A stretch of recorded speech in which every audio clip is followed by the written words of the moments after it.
In this video, I want to give my thoughts on Coming to America 2.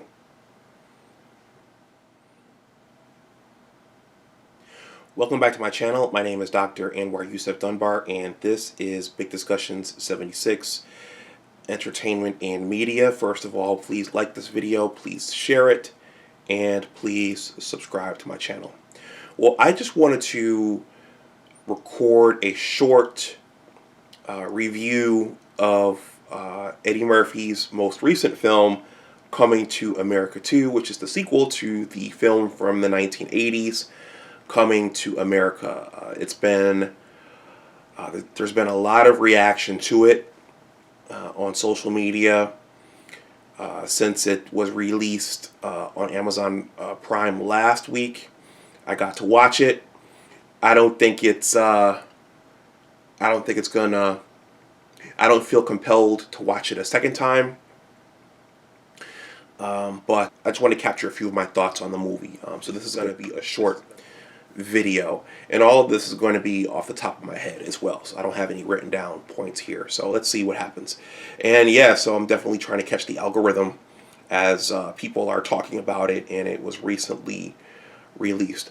I thought it was interesting. I wasn't expecting a blockbuster. I wasn't expecting the movie of the year. From the trailer that I was seeing on TV and on YouTube and the other stations, I saw that Wesley Snipes was in it. Tracy Morgan was in it. Leslie Jones was in it. And there turned out to be a whole lot of other people who were in it as well. Morgan Freeman made a brief cameo. In Vogue did a brief performance for the James Earl Jones character before he died. Salt and Pepper made a short cameo as well. And so there were a lot of people who weren't in the first movie who were in this movie. I just watched a discussion between Jason Whitlock and one of my heroes, Curtis Schoon, and they did a short review of it. And Jason Whitlock pointed out that, when it was first released in the 80s, it wasn't coming to America. It wasn't a classic yet. So for this one, it was a big deal for them to go and put all these other A-list people in it. So there were a lot of big-time actors and performers, actors and actresses and performers crammed into this movie.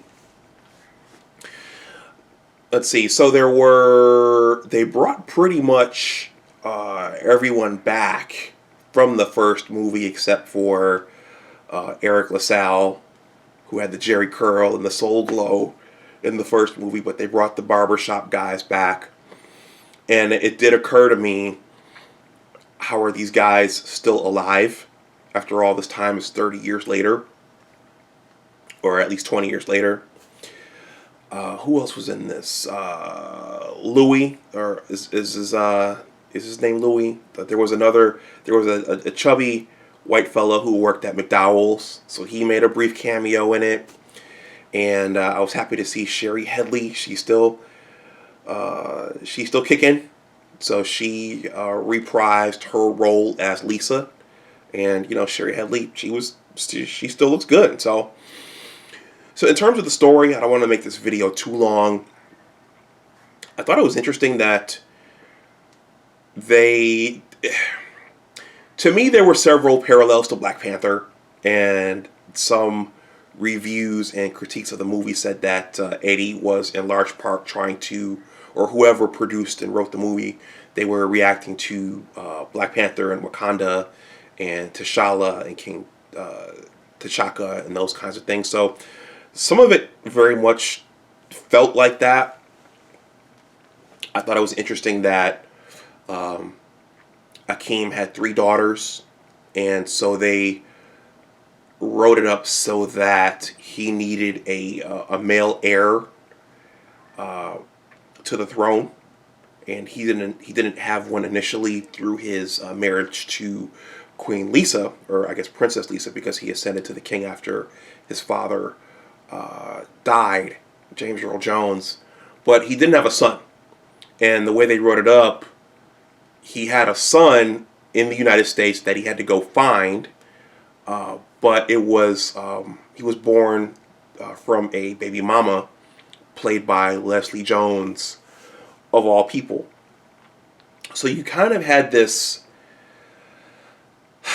You had the woman empowerment thing, which is, Father, why can't I ascend to the throne?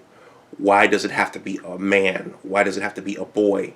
Why can a boy and a man only ascend to the throne and to be a ruler? So that whole thing was going on.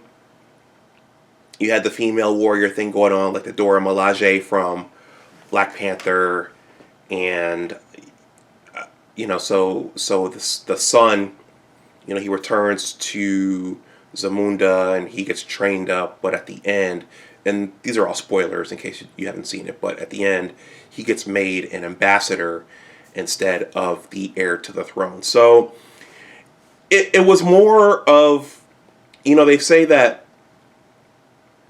movies are made, TV shows, books, media is made of their time. And so that's what's happening now. It's all about women's empowerment. Women can do what men can do. Women can fight just as well as men. Women can hold public office just like men can. And, down with the patriarchy, down with male rule, and those kinds of things. So I wasn't surprised. As with all of that, I don't think that we need to do all that, and I think that many of society's ills are stemming from this need to, stomp down male achievement and rule and, what it means to be male from a classic sense. I think that that's going to hurt us long term, stomping all that down to say, okay, well, women can do this and they can do it better. That wasn't a surprise. And I wasn't overly enthusiastic about the movie after I saw it. And I've heard that in social media, the movie's been taking it's been taking quite a clobbering. It's been taking quite a beating, and that's consistent with what I saw. I don't hate the movie. I didn't dislike it that much. I was kind of indifferent. But people in today's social media age, people are highly critical, and they want a blockbuster masterpiece all the time, especially with that movie being the sequel to a classic, because the first movie is now considered a classic. So that's pretty much all I wanted to say about Coming to America 2. It was it was alright.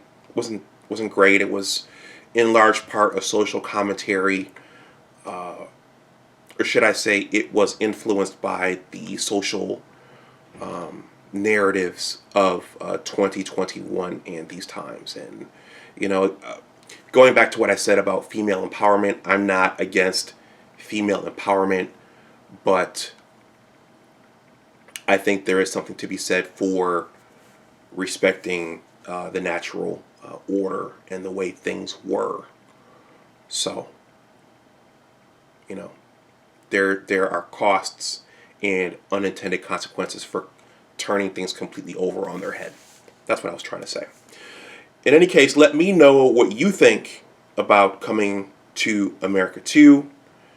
Let me know if you liked it. Let me know if you hated it. Let me know if you were lukewarm, just as I am. Please like this video. Please share it.